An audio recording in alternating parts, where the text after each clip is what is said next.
Es increíble ver cómo todo cambia. Con el paso del tiempo, reinterpretamos y le damos nuevos significados a todo lo que sucede a nuestro alrededor.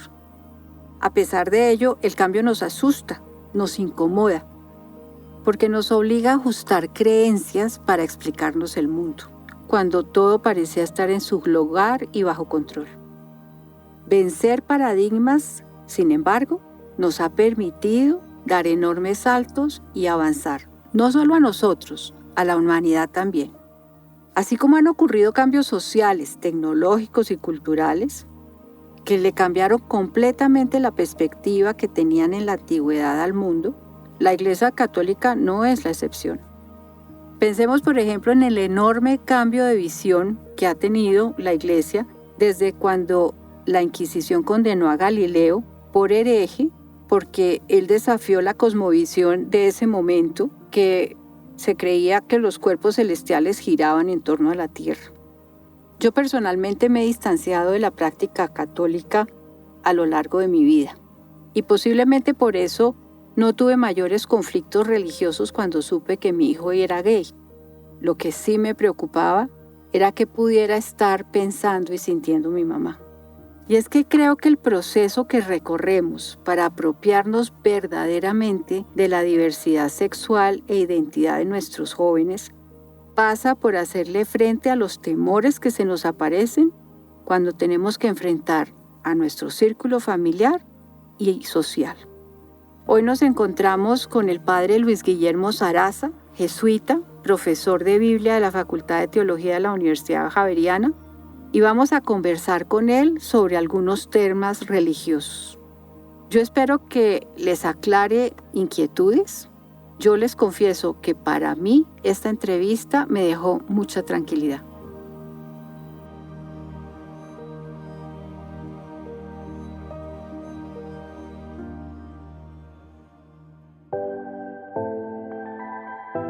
Hola, esto es Matices, un podcast dirigido a padres y madres de personas diversas en cuanto a la orientación sexual y la identidad de género.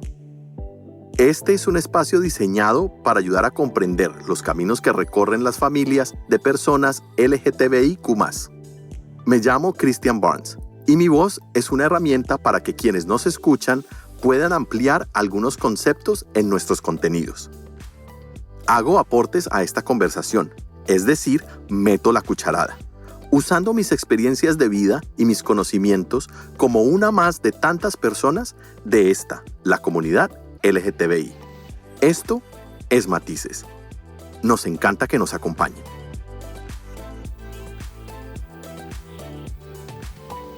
Padre, muchas gracias por acompañarnos hoy. Para mí es un placer tenerlo con nosotros. Le voy a hacer una serie de preguntas. La primera pregunta, creo que por donde empieza todo. Padre, ¿cuál es la posición de la Iglesia Católica con respecto a las personas que tienen diversidad sexual o las personas LGTBIQ+? El ser humano desde las cavernas ha tenido una gran diversidad y hemos hecho un montaje grandotote como el que ha hecho la Iglesia a lo largo de estos 20 siglos para llegar a un hoy que tiene, digamos, dificultades, que tiene asuntos por resolver, pero que va mostrando cambios también. Llegados a la Iglesia de hoy, yo diría que la Iglesia ha tenido unos avances grandes, y ha tenido también retrocesos. El hecho de que el Concilio Vaticano II, y estamos hablando de ya hace más de 50 años, se haya abierto a un mundo completamente distinto al que vivíamos antes del Concilio Vaticano II, nos muestra una iglesia en camino. Para los que no saben, el Concilio Vaticano II fue un encuentro de los obispos de la Iglesia Católica. Tenía por objetivo la discusión de la relación entre la Iglesia y el mundo moderno. Digo el mundo moderno de esa época. Fue el Papa Juan XXIII quien lo convocó en 1959. Este fue un acontecimiento histórico que marcó el siglo XX.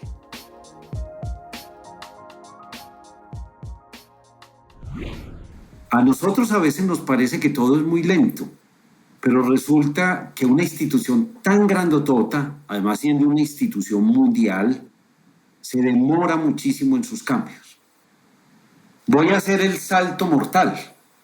El salto mortal es preguntarle a un hombre como el Papa Francisco qué piensa de eso. Y ya todos tenemos la respuesta porque fue pública además. Se una persona è gay e cerca il Signore e ha buona volontà, ma chi sono io per giudicarla? ¿Y quién soy yo? ¿Y quién soy yo para acusar a nadie? ¿Y quién soy yo para decir que esto está mal? ¿Y quién soy yo? Pero es un hombre que se presenta humilde a la manera de Jesús. Y la única manera de ser seres humanos es que podamos ser auténticos y que podamos con toda libertad expresar frente a los nuestros, en nuestra familia, al lado de quienes nos acompañan, así como acompañamos a personas que se sienten normales.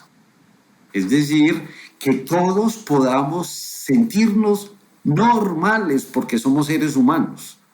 En la condición antropológica es el principio fundamental. Somos todos seres humanos. Tenemos unas preferencias que la psicología, el cuerpo, la cultura, el medio pueden darnos respuestas también frente al por qué tenemos distintas opciones en nuestra vida.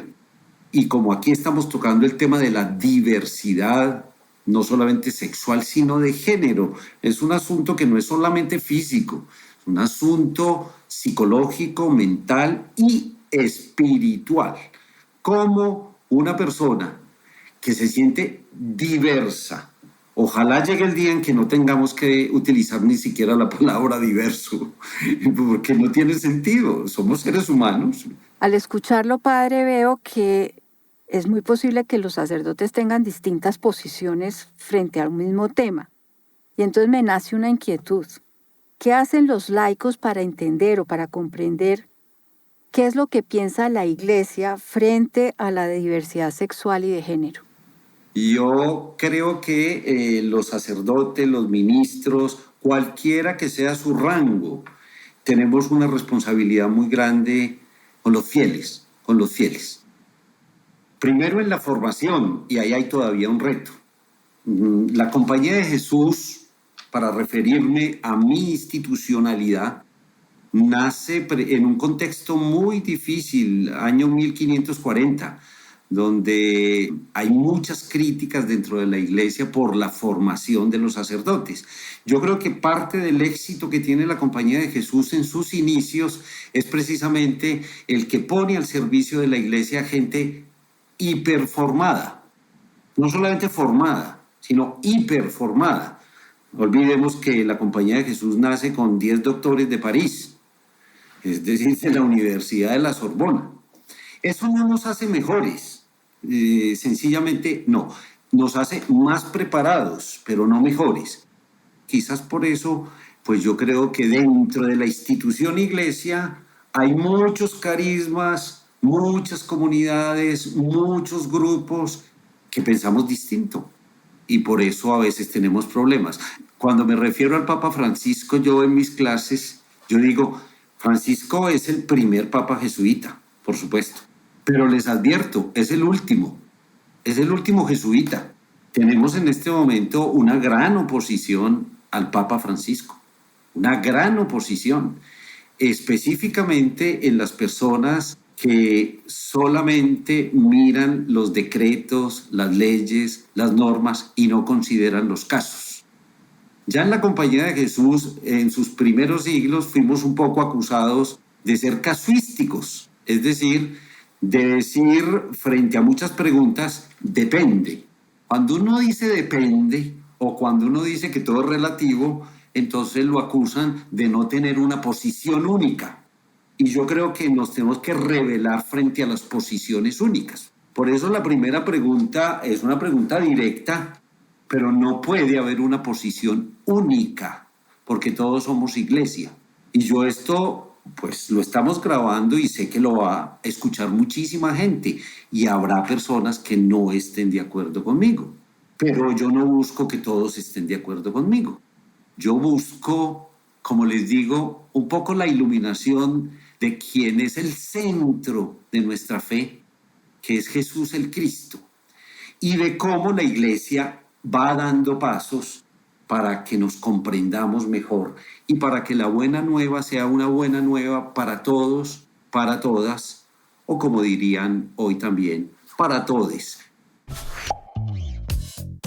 Todos, todas y ahora somos todes. Todes es un término que se utiliza en lo que conocemos como un lenguaje incluyente, es decir, el lenguaje que se usa para reconocer las diferentes maneras de ser humano. En los años 70, las feministas cuestionaron el hecho de que en la utilización del lenguaje se asumiera que lo masculino incluye lo femenino. Quiero decir que, por ejemplo, cuando se dice el hombre es libre, ¿se está incluyendo a las mujeres? No. Y por eso propusieron usar otros términos que incluyeran lo femenino y lo masculino. En este caso, creo que es mejor decir el ser humano es libre o la persona es libre. El término todes se utiliza como parte del lenguaje incluyente para referirse a las personas no binarias. Esto quiere decir personas que no se identifican con los géneros tradicionales de hombre o de mujer. Puede que desde el punto de vista de academias como la Real Academia de la Lengua Española o de personas que estudian la gramática, el término todes no sea correcto. Pero va más allá si es correcto o no. Se utiliza para reconocer que existen personas que no se consideran a sí mismas ni hombres ni mujeres y por lo tanto no se sienten incluidas cuando se habla de todos o de todas.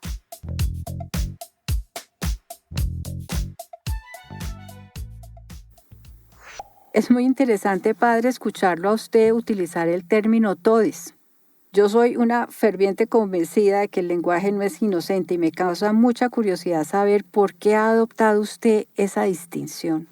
Yo no suelo utilizar esas distinciones, pero creo que todavía se hace necesario que usemos un lenguaje que pueda identificar a esas personas que no quieren ser identificadas con un género o con el otro, ¿no? A mí me parece que eso puede ser tratado de manera muy seria. Esto no es simplemente un asunto lingüístico. El asunto lingüístico aparece porque siempre las minorías necesitan unas banderas, porque si no, nadie escucha. ¿Por qué llegamos a veces a las marchas? ¿Por qué tenemos que llegar a una marcha? Pues porque la gente no entiende, porque los gobiernos no entienden o porque la iglesia no entiende. Y esas marchas hacen que una minoría se vuelva quizás una mayoría y desaparece inclusive ese lenguaje y nos podemos tratar como seres humanos. Es que así es como nos debemos tratar, como seres humanos. Entonces, concluyo, hay una facción de la iglesia que es bastante conservadora y seguirá siendo bastante conservadora. Déjenme mencionar que un país como Polonia es un país hiperconservador. En Estados Unidos hay muchísimos grupos ultraconservadores que nunca van a aceptar eso y que simplemente esperan la respuesta de ¿qué dice la ley? No, padre, respóndame qué dice la ley, qué dice el catecismo de la Iglesia Católica. Pues no, yo no pienso así. Y así fui recibido en la compañía ya grande y así he seguido en la compañía y creo que así voy a seguir, creo que cada vez más libre. Me parece que usted está reconociendo que los sacerdotes tienen una gran responsabilidad como orientadores y como modelos de comportamientos para los laicos. Me pregunto, padre, si cuando algunos sacerdotes califican de pecadores a las personas con orientación diversa, ¿no le parece a usted que se corre el riesgo de que eso estigmatice a estas comunidades? Los seres humanos tenemos que hacer todo lo posible por convivir, así pensemos, muy distinto. Y por vivir bien aún con quienes piensan distinto a nosotros. Incluso nos enamoramos de personas que piensan tan distinto a nosotros. Pero como llega el amor, entonces ya eso se suaviza. Y el amor es lo que logra que esas dos personas se entiendan. Es el amor, No hay otra cosa ahí. El deseo sexual también, porque es que en el amor está incluido eso, ¿no? Y por otro lado, está el asunto del pecado. Una cosa es la ley, otra cosa es el pecado. El asunto del pecado es un asunto religioso. Religioso. Voy a explicarlo. Una persona que no es religiosa no peca. ¿Comete errores? Sí, pero no peca. Porque el pecado es un asunto religioso. ¿Cómo lo explico? El pecado bien concebido es una falta de amor. Es una falta de amor. Cualquiera que sea el pecado.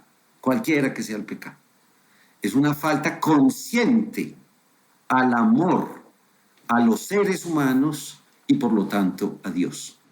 Miren ustedes que no es primero a Dios y después a los seres, no. El criterio para saber uno cuánto ama a Dios son los seres humanos. Dice en la primera carta de Juan muy bellamente que el que dice que ama a Dios y no ama a los seres humanos es un mentiroso. Eso no lo digo yo, lo dice el texto bíblico, que es una síntesis grandísima de lo que es el amor a Dios. Entonces estaba diciendo que ese primer mandamiento por el que le preguntan a Jesús es, ¿cuál es el mandamiento más importante? Y él responde como cualquier judío habría respondido. Shema Israel Adonai Eloheinu Adonai Echad Be'ahavta Adonai Lekol Levaveja Ubekol Nafsheja Ubekol Meodeja. Escucha Israel, el Señor tu Dios es uno. Y amarás al Señor tu Dios con todo tu corazón, con todas tus fuerzas, con toda tu alma, con todo tu ser. Y al prójimo como a ti mismo. Es decir, que el criterio para saber cuánto uno ama a Dios es cuánto amamos a los seres humanos según la medida del amor que nos tenemos a nosotros mismos. Parecen tres amores, ¿no? Parecen tres, claro, y es que son tres y son distintos, son muy distintos. Yo creo que hay que ponerse en los zapatos de la otra persona para entender cómo es que nosotros amamos, cómo es que nuestro cuerpo responde a los impulsos y deseos sexuales, cómo es que nuestra mente trabaja también para poder dar lo mejor de mí. Entonces, decir que todo eso sea pecado, yo creo que es un gran error. Es un gran error, antropológicamente hablando. Ni siquiera religiosamente hablando, antropológicamente hablando. Los seres humanos nos estamos transformando y no somos los mismos de las cavernas. Los seres humanos tenemos una historia. Padre, ¿esta es una nueva forma de la Iglesia de interpretar la diversidad sexual y de género? ¿O es que no habíamos entendido antes lo que la Iglesia nos estaba queriendo decir? Es una nueva comprensión ¿por qué nos demoramos tanto? Yo no entiendo. No entiendo por qué nos demoramos 20 siglos para empezar a comprender más allá a ese Jesús que anunciamos. Ahora, esto no es una cosa individual. No es que yo solo pienso así. No, yo creo que muchas personas de iglesia piensan así.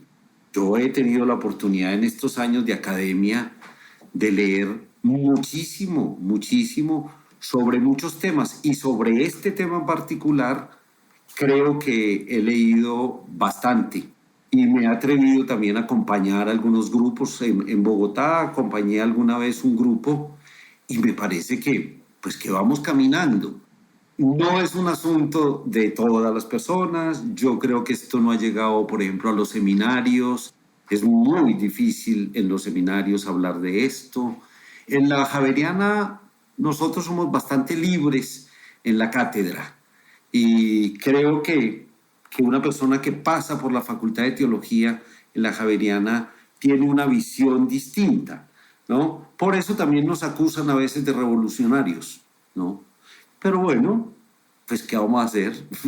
Que nos acusen. Yo no le tengo miedo a eso y por eso les decía al principio que yo en este momento de mi vida me siento mucho más libre. Puede que hace 30 años no dijera eso, pero bueno, ya llevo un recorrido que también me ayuda a opinar, a criticar y a tener una posición que es una posición, gracias por decirlo, pero yo creo que tenemos que ser amorosos. Creo que esa es la clave. La clave es, si no somos amorosos con quien llega a nosotros, esto no tiene sentido. Anunciar el reino de Dios sin amor no vale la pena. Me parece muy inspirador lo que dice padre y como lo mencioné antes, para mí el lenguaje no es ingenuo. Cuando usted hace esa distinción entre pecado y error, se aclaran tantas cosas. Es que creo que a veces la imagen del pecado es como una cosa pesada, pero cuando lo asimilamos al error, pues sí, todos los seres humanos cometemos errores. Es como más humano. Por eso es muy importante que distingamos una cantidad de elementos para nuestras conversaciones, porque yo no puedo calificar como pecado la naturaleza humana. Y si la naturaleza humana de una persona es que su género lo está construyendo o descubre que es homosexual, o descubre que tiene una identidad bisexual, ¿no? Pero que lo descubre en libertad y con acompañamiento. Yo no puedo catalogar la naturaleza humana como un pecado, porque como bien dices, Juanita, cometemos errores todos y los que somos religiosos cometemos pecados, ¿no? Errores y pecados, pero nuestra condición humana no puede ser pecaminosa. Usted nos está tratando de sacar de normas y de todo esto y yo me voy a meter un poquitico en el campo de las normas. Quisiera saber por qué cree usted o que me explique cuál es la razón para que el sacramento del matrimonio no sea permitido por la Iglesia para personas con orientación diversa. Eso sería fácil de responder con una frase, y es que no hemos todavía comprendido la condición humana. Como iglesia, no la hemos comprendido. Y sin embargo, ya se dan como unas puntadas desde el mismo pontificado de Francisco de que estamos en diálogo y que, como dijo el Papa Francisco, me apoyo en él además, es un asunto que por ahora tiene que resolver la civilidad, es decir, las leyes civiles. Tienen que resolver eso primero. Baste recordar que el matrimonio católico aparece pues con el catolicismo, ¿no? El matrimonio como tal y las uniones como tal son también del tiempo de las cavernas. Naturalmente los seres humanos pues encontramos la pareja y queremos formar familia y la hacemos, y eso no tenía ninguna bendición de Dios oficial. Entonces, eso aparece mucho después. El matrimonio es una institución anterior a la religión católica. Ya después se le pone una bendición. Yo, por ejemplo, hoy en día creo que como se va configurando el mundo y las leyes civiles, toda pareja debería acceder primero al matrimonio civil. Toda pareja al matrimonio civil. Y bueno, vamos viendo que hay muchos países que ya van aprobando leyes que tienen que ver con las uniones de parejas del mismo sexo. En América Latina vamos avanzando, Europa ya ha avanzado también, Estados Unidos. Me parece que ese es un buen camino. Esta pregunta, padre, que usted me ha respondido a lo largo de nuestra entrevista, se la voy a hacer nuevamente. En últimas, ¿qué espera la Iglesia Católica de los padres de jóvenes con orientación diversa? Mejor dicho, se lo voy a hacer un poco diferente. ¿Qué cree usted que esperaba Jesús de los padres que tenían hijos con orientación diversa? Mire, Jesús de Nazaret espera de los padres primero que sean misericordiosos, como es el padre del hijo pródigo. Y además es un texto de esos que debería estar en esta conversación ahí como telón de fondo, porque a casi todos les ha pasado como hijos que han tenido que irse porque no los entienden y de pronto vuelven. Pero a veces los padres son los que no deberían permitir que su hijo o su hija se vaya, porque no los comprendemos. ¿Qué espera Jesús y el Dios de Jesús de nosotros? Que seamos una oreja grande, una oreja inmensa que es capaz de acoger, de perdonar, de ayudar, de acompañar, de mostrar caminos, de discutir sin ofender. Espera de nosotros que seamos quienes les transmitamos al Dios de Jesús. Cuando un padre y una madre le transmite a su hijo o su hija diverso el Dios de Jesús, está haciendo el mejor trabajo del mundo. La entrevista con el padre Sarasa nos muestra lo diversos que somos en el más estricto sentido de la palabra. Cómo los creyentes de una misma fe tienen diversas formas de comprenderla. Los seres humanos, de forma automática, calificamos a lo que vemos a nuestro alrededor de bueno o malo, apropiado o perjudicial, sano o dañino. Y eso nos limita a reconocer que entre dos extremos siempre existe un abanico de matices.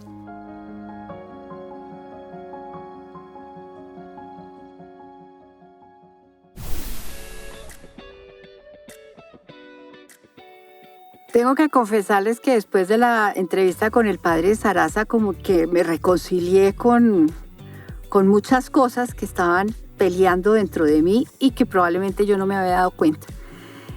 Y fui capaz de tener una conversación con mi mamá que no había tenido antes. Esta fue la conversación que tuve con ella.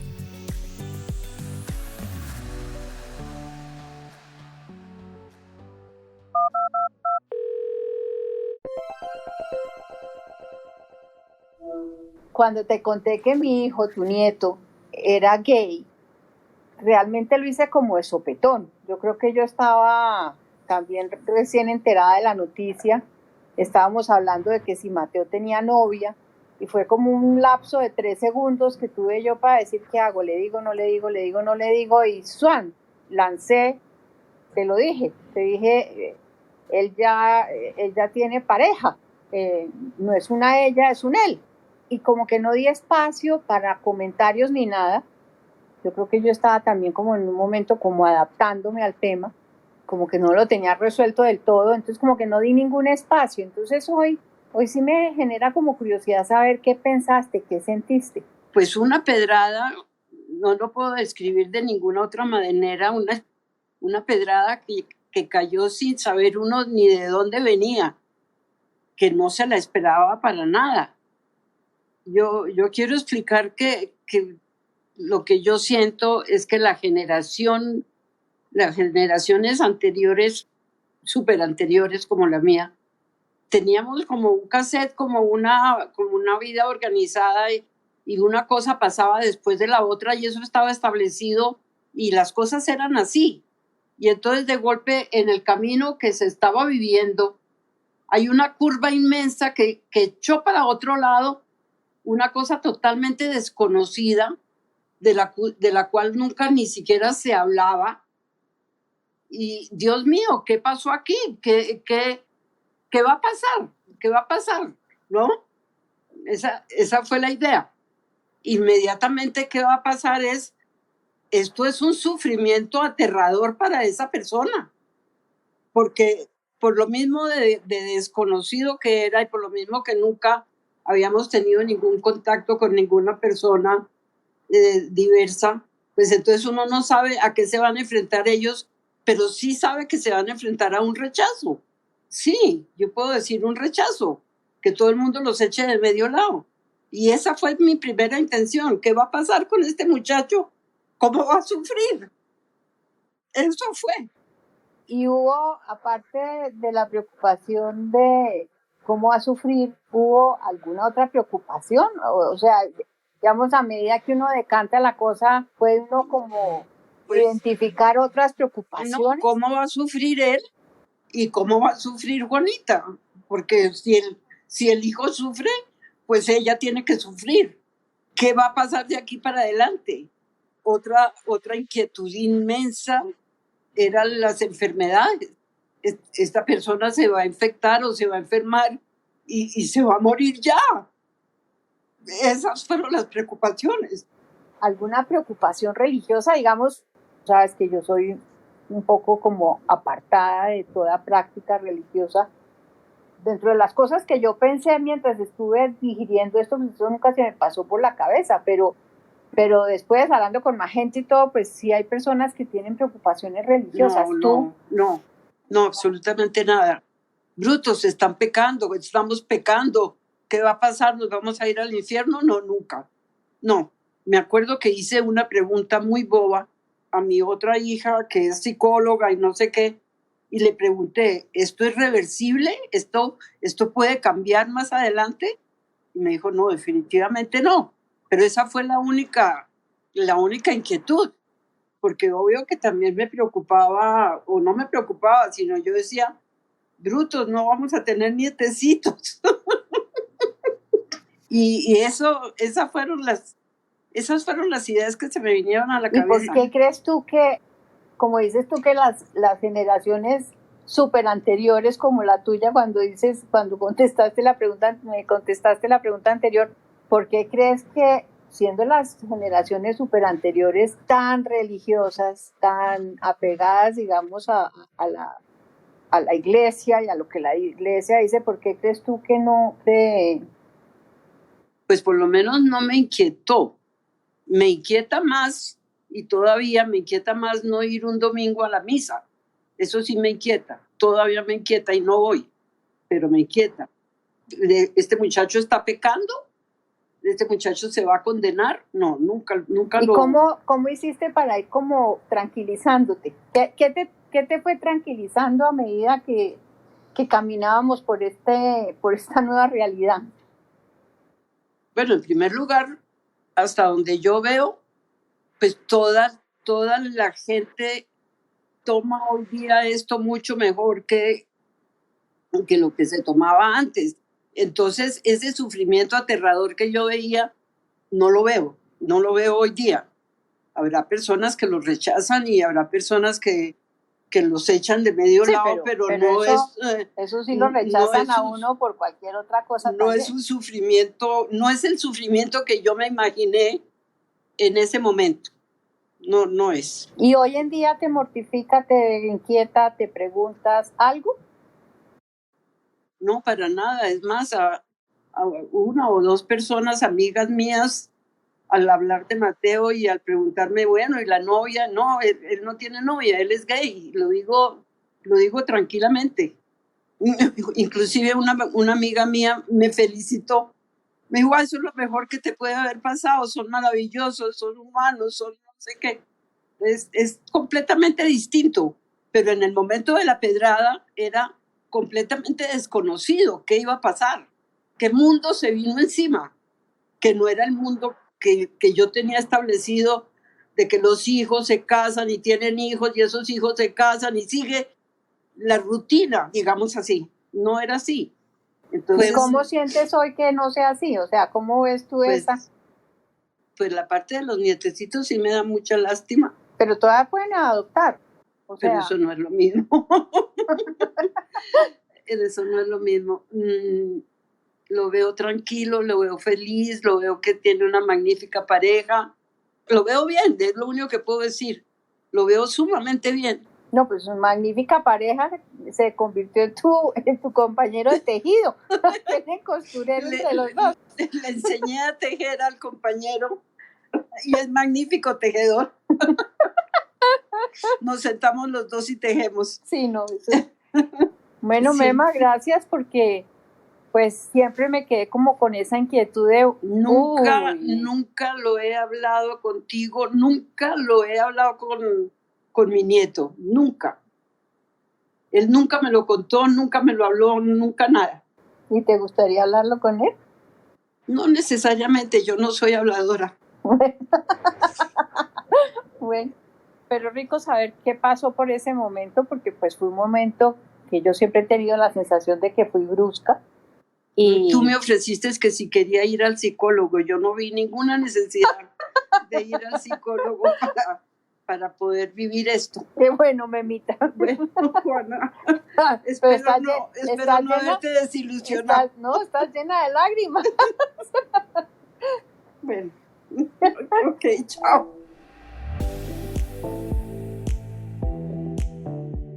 Si te gustó este episodio, no olvides suscribirte. Y si te hizo reflexionar, o si pensaste, esto lo tiene que oír mucha gente, por supuesto, comparte nuestro episodio con tus amigos, colegas, vecinos o con familias diversas que conozcas. Padres y madres que, como todos, estamos creando espacios de amor y respeto. Cuantos más seamos mejor. Haz que Matices siga creciendo. Este podcast es posible gracias al apoyo de Creciendo en Identidad, una organización dedicada a construir un mundo en el que todas las personas, especialmente aquellas de la comunidad LGTBIQ+, sean respetadas y acogidas en colegios y empresas. Gracias a quienes hacen que Matices suene como lo escuchas.